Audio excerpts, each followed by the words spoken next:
បាទនេះគឺជាសកម្មភាពក្រុមការងារដែលបានទទួលនឹងពីម្ចាស់ផ្ទះដែលគាត់មានបញ្ហាភាសានិយាយពុំទៅវាជាការធ្វើប្រហែសមួយដែរចំពោះការប្រើប្រាស់ភាសាគ្រូដែលហ្នឹងវានៅក្បែរវាំងនោនបងប្អូនអរគ្នាហើយអញ្ចឹងហើយគាត់បានប្រើភ្លើង PSD នោះបញ្ចូលសាកបានរបស់គាត់នៅពេលដែលទំហំភ្លើងវាអត់គ្រប់អញ្ចឹងហើយវាលោត disjunction ដែរប៉ុន្តែដោយសារការព្យាយាមបើកមកគាត់បន្ថែមដើម្បីបញ្ចូលអញ្ចឹងណាហើយអញ្ចឹងហើយវាធ្វើឲ្យមានបញ្ហាក្នុងការឆេះវាលោត disjunction ទៅវាឆេះជាមួយនឹងជើង disjunction វាបង្កើតទៅជាចរន្តភ្លើងគួតប៉ះជាមួយនឹងគូ disjunction តិចតិចទៅវាឆេះចាប់ដើមឆេះមកវាប៉ះជាមួយនឹងវាំងនោនដែលគាត់ដាក់ចំហៀងខាងហ្នឹងគ្រាន់តែឆេះភ្លាមសំណាងដែរដែលគាត់ជាម្ចាស់ផ្ទះគាត់បាននៅកន្លែងហ្នឹងគាត់រៀបចំចេះទឹកចៃពិលុតហើយនឹងបិទ disjunction ទៅបានសន្ទុះបានប៉ុណ្ណឹងហើយខាងយើងក៏ទទួលបានដំណឹងនឹងភ្លាម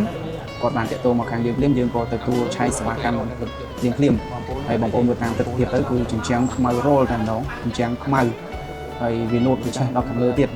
សំណាងហើយដែលបានគាត់សម្រាប់នៅទីតាំងហ្នឹងហើយបើសិនជាគាត់អត់នៅហើយផ្ទះហ្នឹងគាត់អត់បាននៅនឹងកន្លែងគាត់ដើរលេងបាត់បងពេញផ្ទះហ្នឹងគាត់ជាមានបញ្ហាកាន់ច្រើនព្រោះអីវាឆាបឆេះដល់ពីដានហើយប៉ុន្តែពីដានវាក៏ឆាបរលវាអត់តន់ចាប់ឆេះទេព្រោះពីដានក៏ឆេះមុំដែរនេះហើយជាប្រព័ន្ធភ្លើងមួយនៅពេលដែលយើងរៀបចំមិនត្រឹមត្រូវការប្រើប្រាស់មិនត្រូវជាមួយនឹងភ្លើងដែលមានប្រើក្នុងផ្ទះចឹងហើយវាបង្កទៅជាហានិភ័យឬក៏មានការឆាបឆេះឬខូចសម្បត្តិរបស់ជាប់របស់យើងផងដែរហើយហ្នឹងហើយនៅពេលដែលគាត់ទទួលសេវាកម្មខាងយើងក៏ចាប់ផ្ដើមរៀបចំទូបែងចែកប្រព័ន្ធភ្លើងសាថ្មីនៅប្រព័ន្ធមេហើយក៏រៀបចំពាក់ព័ន្ធជាមួយនឹងការដំឡើងអំពែពាក់ព័ន្ធជាមួយនឹងភ្លើង KSD ខាង EDC ផងដែរដោយសារអីឲ្យវាត្រូវជាមួយនឹងចរន្តការប្រើប្រាស់របស់គាត់នៅក្នុងផ្ទះនេះហើយដែលជាការប្រើប្រាស់របស់គាត់អញ្ចឹងហើយយើងក៏បានលើក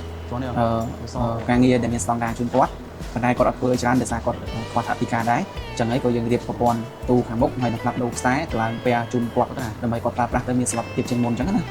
ហើយពេលដល់អញ្ចឹងបងប្អូនឃើញនៅពេលដែលយើងរៀបចំមិនត្រឹមត្រូវដំណភ្លើងខ្សែភ្លើងដែលមិនយើងមានតម្រូវការភ្លាមយើងចេះតែតយើងចេះតែធ្វើចេះតែដាក់នៅអ្វីដែលយើងចង់បានអញ្ចឹងណាពេលខ្លះជាជាងពេលខ្លះក៏ព្យាយាមបញ្ចូលដែរតែដោយសារអីក៏គិតថាវាមិនជាបញ្ហាគ្រាន់តែធ្វើឲ្យតែបានប្រើសិនទៅហើយនៅពេលដែលប្រើវាបង្កើតទៅជាបញ្ហាអញ្ចឹងនេះហើយដែលជាបន្ទុករបស់យើងជាម្ចាស់ផ្ទះប៉ុន្តែវានេះគឺជាមេរៀនមួយវីដេអូនេះខ្ញុំចង់ចែកម្លែកទៅដល់ពុកម៉ែបងប្អូននៅពេលដែលមានតម្រូវការឬក៏ដាក់ដំឡើងសម្ភារៈផ្សេងគឺសូមព្យាយាម check មើលប្រព័ន្ធភ្លើងឲ្យបានត្រឹមត្រូវមុននឹងបំពាក់គ្រឿងបំពាក់ផ្សេងៗដែលមានប្រព័ន្ធភ្លើងធំការពារមានការចាប់ check ខូចទ្រព្យសម្បត្តិរបស់ខ្លួនឯងហើយបើសិនបើមិនច្បាស់ទេអាចអ្នកមកក្រុមការងារយើងចំបាត់បានក្រុម Pacific Team ដែលមានលេខទូរស័ព្ទនៅ